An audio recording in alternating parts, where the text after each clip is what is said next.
Hello mga kasitaw. Kasitaw. Kumain kami sa Jomaro Korean Restaurant. At nagpe-pray ako dyan.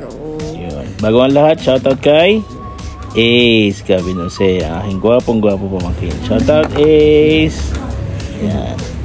Okay. So yan. Kumain kami sa Jomaro. Yung in-order ko ay altang. Yan. Yung fish roll. Yung itlog. Mula nung pinatikim sa akin ni Ate Marie Cariano. Ang sarap-sarap. Medyo maanghang, tapos may mga togi pa yan. Si Mami ang in-order ay stir fry pork, no? Tapos si Mix ang in-order ay Soboki Bokkum. yun. So sa kanya favorite niya yan yung beef, no? Stir fry beef. Yan. So yan, syempre hindi mawawala ang picture ni Mami. Mami?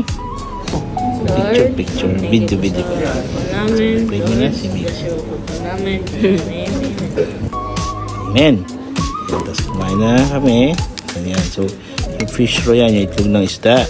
And then may toge. Medyo maanghang. Kung gusto nyo maanghang, orderin nyo yan. So, yun lang.